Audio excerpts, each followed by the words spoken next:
Hello, explorers! Mă bucur să vă văd și astăzi și vă propun, la momentul poveștilor, o carte foarte interesantă. Ea se numește One Winter's Day, într-o zi de iarnă. Este scrisă de Christina Butler și ilustrată de Tina McNaughton. Este vorba despre un arici. Ați văzut ce drăguț este ariciul? Are un hat, scarf and mittens. Haideți să vedem împreună. Era iarnă, după cum vedeți acest peisaj de iarnă, este foarte frumos. Haideți să vedem ce se întâmplă. Little Hedgehog was making his bed for the winter when a sudden gust of wind blew him off his feet. It took hold of his cozy nest and tossed it high up into the air. Ce făcea bietul nostru arici? Își pregătea culcușul de iarnă când un vânt puternic i-a luat casa și a zburat în aer.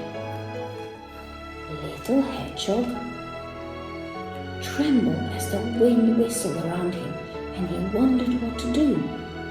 He caught hold of his scarf, hat and mittens before they blew away and tried to shelter under the tree roots. But wherever he went, the wind was there as well. A încercat să-și prindă, să-și recupereze căciula și fularul și mănușile și a încercat să se adăpostească sub rădăcina unui copac. Dar vântul era prea puternic și era prea rece pentru el. I'll have a stay with Badger until the storm has gone, he said at last.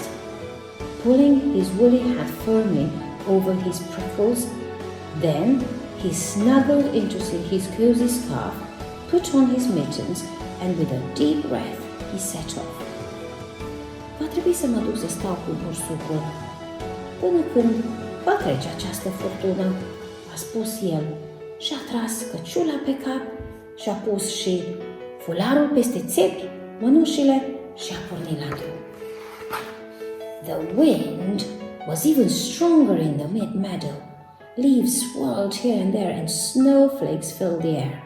Era foarte puternic vântul.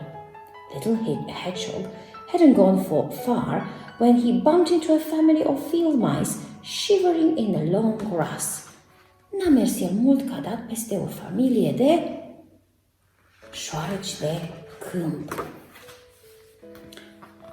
I've never known such a storm, squeaked Mother Mouse.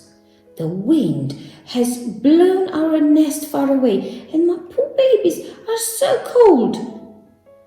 My home has been blown away as well, said Little Hedgehog. I'm on my way to stay with Badger, but I have just the thing to warm you. And he took off his woolly hat and gave it to the mice. Și acești șoricei își pierduseră căsuța și ce face ariciul nostru? Ia căciula și spune, cred că o să vă dau vouă. Oh, lovely, they squeaked, snuggling down out of the wind. Thank you, Little Hedgehog. Oh, ce ne bucurăm, îți mulțumim! Ariciule. Little Hedgehog tucked his nose inside his scarf and ran along beside the racing river. Otter was on the bank, huffing and puffing on his paws. Hello, Otter, shouted Little Hedgehog. What you doing? Oh, hello, Hedgehog, replied Otter. My fur coat keeps me warm, but my paws are freezing. Oh, a dat peste o vidră.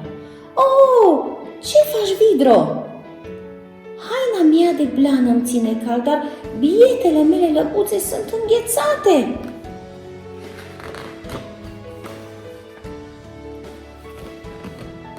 Here, have these, said Little Hedgehog, giving Otter his mittens.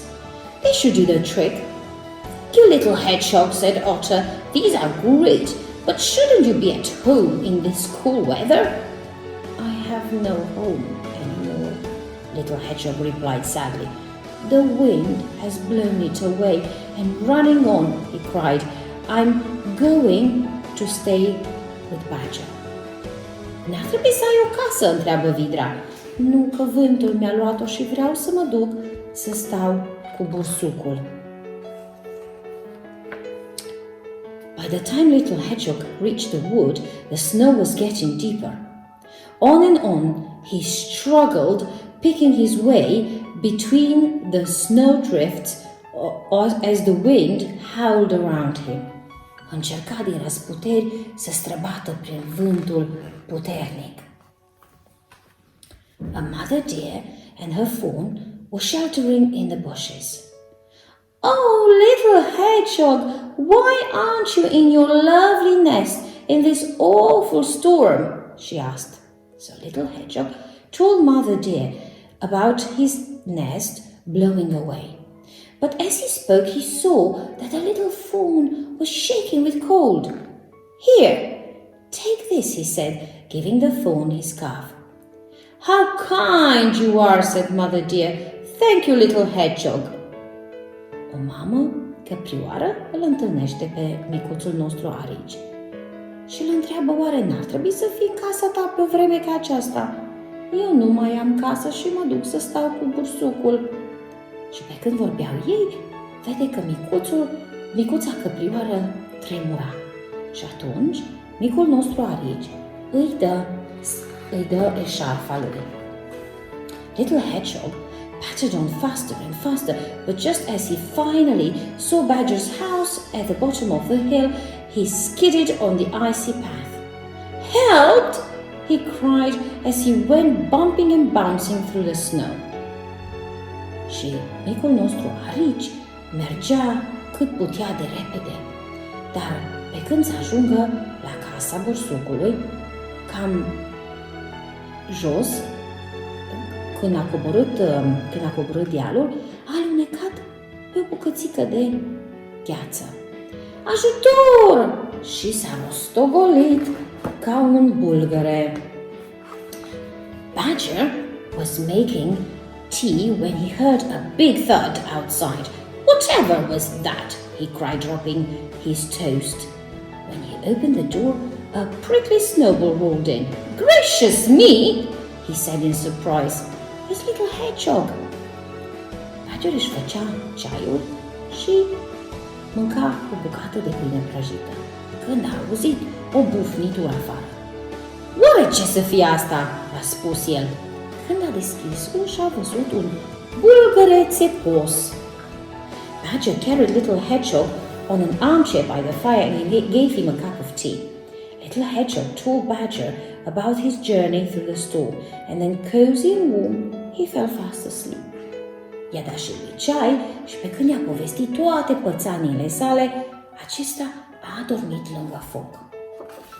Little Hedgehog stayed with Badger until the storm had gone.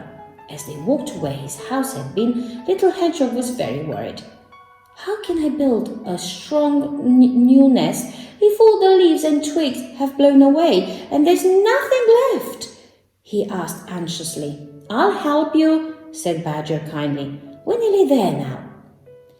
Și a stat micul Arici cu bursucul până s-a terminat furtuna, până a trecut. Și apoi ei s-au întors la locul unde fusese adăpostul său. Acesta, îngrijorat, spune, cum aș putea să-mi construiesc eu un nou adăpost când toate frunzele și crenguțele au plecat? Te voi ajuta eu. Aproape am ajuns. Surprise! Came the cry when they turned the corner. Little Hedgehog gasped with delight. The animals had met in the storm, had made him the coziest nest he'd ever seen. For the kindest hedgehog in the world, they all cried together. Surpriză! Pe când au dat colțul, toate animalele pe care le întâlnise în furtună au venit să-l ajute.